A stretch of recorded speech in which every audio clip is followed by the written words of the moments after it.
Good morning, everyone. Please sit down.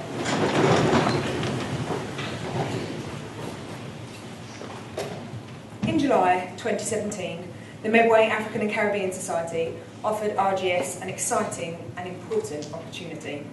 MACA had already completed hundreds of hours worth of research into the lives of influential black people from Medway and Kent. Because these stories were the stories of black people, they were largely untold. The Medway African and Caribbean Society, alongside the Historic Dockyard, who have also been exploring the contributions made to their 400-year history by black people in the area, embarked on a groundbreaking exhibition to tell these stories.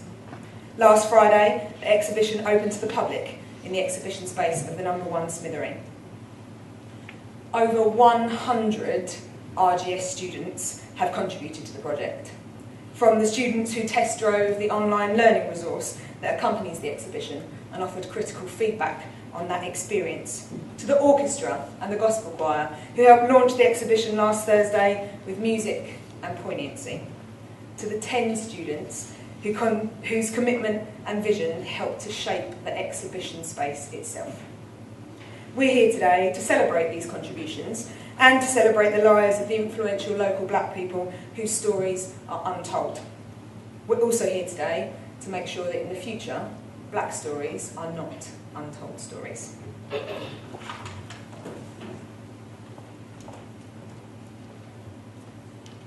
History is often reduced down to key moments and individuals that shape that era or topic, and black history is no different.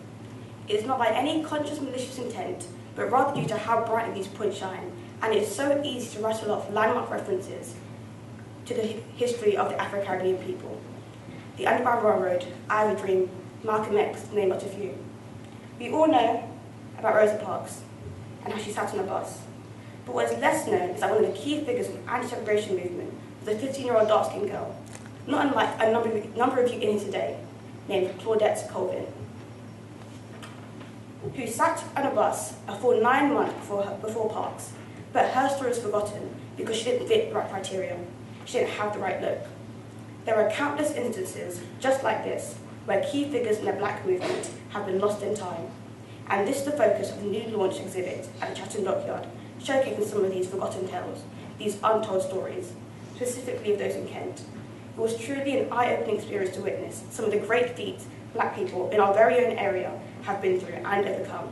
So now I'd like to hand over to some students involved in making the exhibit to give you insight into their experiences.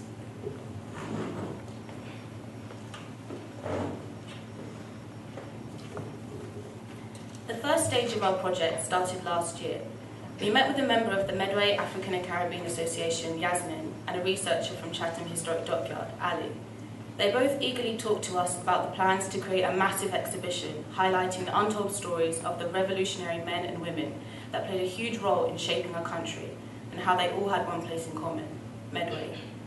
They initially asked us if we knew of or were taught of any African or Caribbean people that were celebrated in Medway, and we answered with a unanimous no.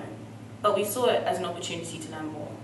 They then wasted no time and set to work, not only teaching us of their lives, stories, but also opening our eyes to the revolutionary feats that these incredible people accomplished, in a time where doing so would have been seen as impossible. Following this, we put our heads together to try and come up with a way of displaying all of this information to the public in an interesting way. The plans for the exhibition had been in the works for 5 years, so both Yassmin and Ali had presented us with loads of their suggestions and also allowed us to comment on what we believed would appeal to people our age. As our team spanned across several year groups, we were able to come up with a wide range of ideas. For example, we suggested that there be more women from today that inspired us, like the renowned author Mary Blackman, music through the ages playing as you walk through the exhibition, lots of colours and pieces of artwork, and also that there be more interactive activities, which resulted in us creating a giant magnetic crossword of their names that is now mounted on the wall as a permanent part of the exhibition. I don't think any of us could have even imagined how amazing the final product would be and how fun it would be to take part in the launch and learn even more about their legacies and the impressions that they left on the world.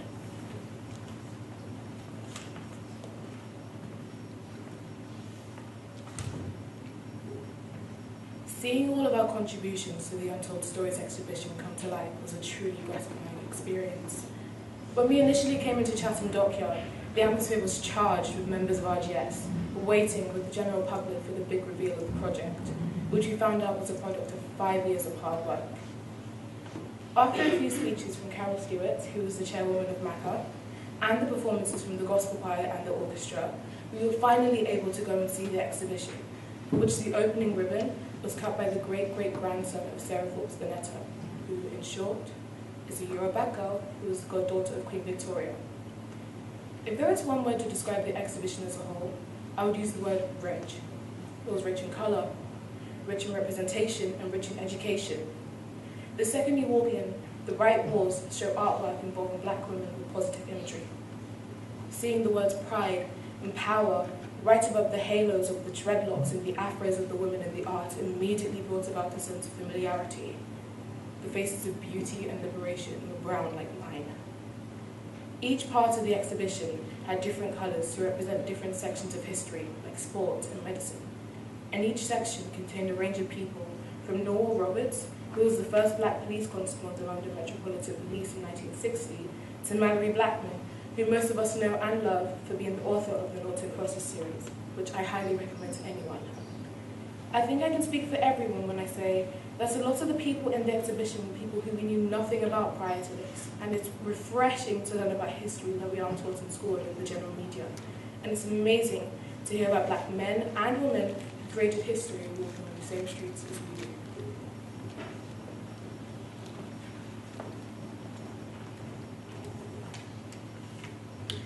We could continue with stories of many different people of African or Caribbean descent from all over the southeast, but we thought we should bring it even closer to home. Here in our very own school community, we have countless of stories to tell on black excellence, and none of this is better exemplified than our former head girl, Shanova Abiona.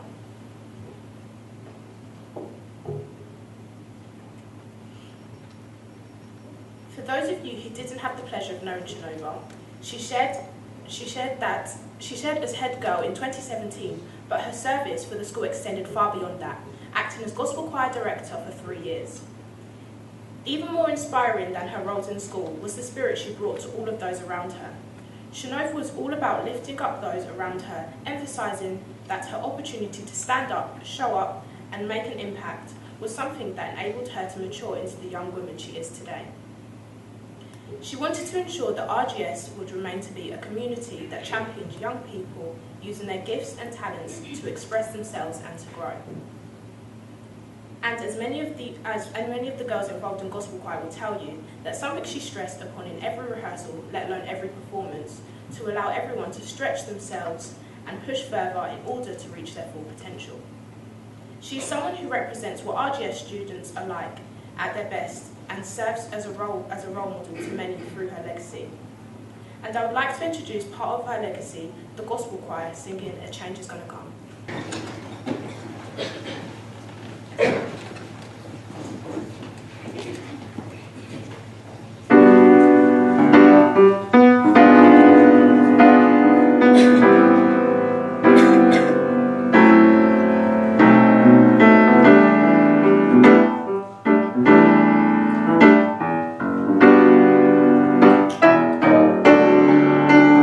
I was born blind.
now I'd like to introduce our honoured guest today, the Chair of MACA, Carol Stewart.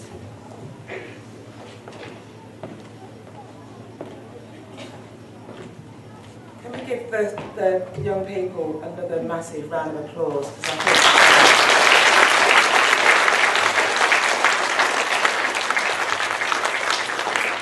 I'm just still absolutely bowled over, overwhelmed, you know, when I think about the journey that we've been on with this school. And as I stand here and I look at all of you sitting there, it takes me back to when I was at school, not that long ago.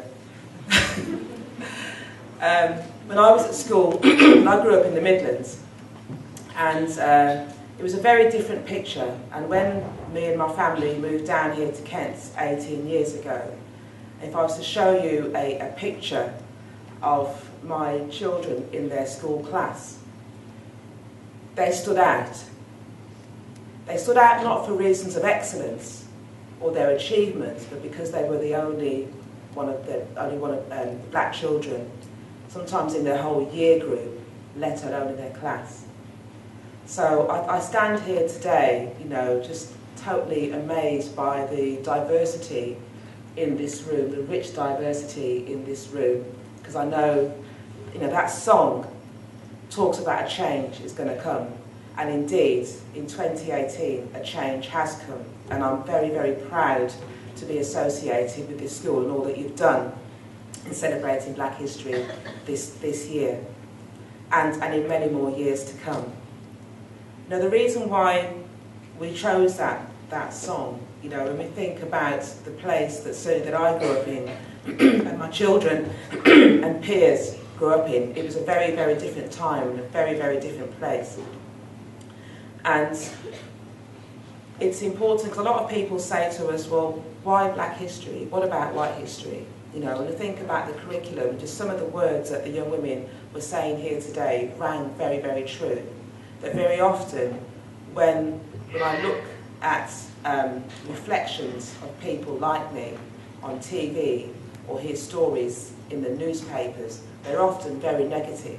You know, when I was at school and I was reading English literature books, when I was going into science, when I was learning biology, when I was learning history, there was no reflection of me. So that led me to believe that I was living in a world where we didn't matter, we didn't achieve anything. But yeah, we are in a minority. So what do I have to aspire to? You know, so this project is important for that reason. You know, so when people talk to you and say, well, why Black history? What is this thing? What are you banging on about now? You know, that is the reason why. Because it's important that we live and we grow in a world where everybody has the opportunity to excel, where everybody can look on with a sense of pride about people that are a reflection of them, that have achieved many, many significant and important things. Yeah, because we all have dreams, we all have aspirations. And I just, on behalf of Medway African and Caribbean Association and the Black History Steering Group, just want to say a massive, massive, massive thank you to the school and to the young people in the school that took part in this groundbreaking project. It's never been done before. So when I stood there this time last week, and I said, I don't think you all realise that whilst we were there and we're here celebrating legacies, you and yourself have created a legacy. So in 30, 40 years' time, when I hope that this organisation is still around and they're talking about people who've achieved things in history, that they'll look back on the 4th of October 2018 and be talking about the young people of Rochester Girls Grammar School.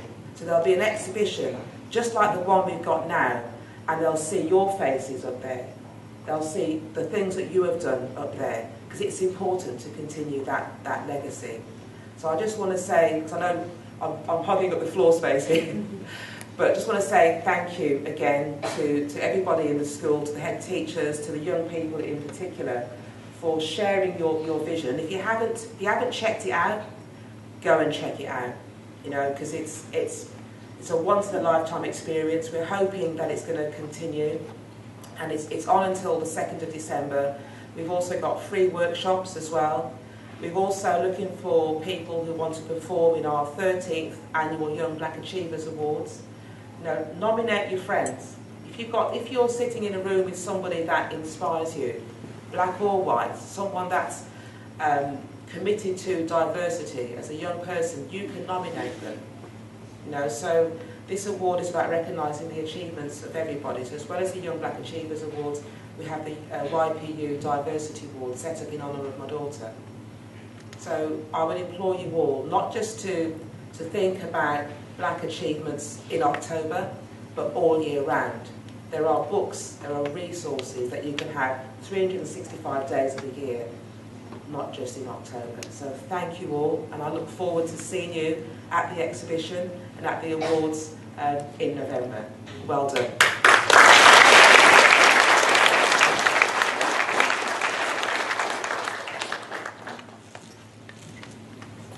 Thank you to Carol for her piece. Okay, please bow your heads for our reflection. I'm going to read a piece of spoken word originally performed by Fumiola Fagbina, which I have revised. It's called Black Girl Fly. Imagine little black girl, maybe 9, maybe 10. She solemnly swears to herself that she will win. She will write her thoughts, she will read them loud, she will speak her mind. She'll be black and proud. She's going to light up the world with her futuristic vision about what our world would look like if we fought for abolition of the systems that are founded on a mass superstition that demand that our bodies and our minds are imprisoned. Yes, she's going to do all that. But in order to do that, she has to dodge the things that hold her back, like assumptions made about who she is, about what she should do, about how she should live, like, be a good girl, don't be too loud, don't scream and shout, blend into the crowd, like, your confidence is cocky, your attitude stinks. They'll try to convince her to change the whole way that she thinks, but nah, she won't do that. She won't be held back. She will push through. That's how black girls move. She has no limit. She exceeds the sky. She is strength and power that you cannot deny. Truth be told, this story is old, yet precious as gold, one not to be sold, one to inspire, to lift you little girls higher. So when I look into the sky, I see a black girl fly. Thank you.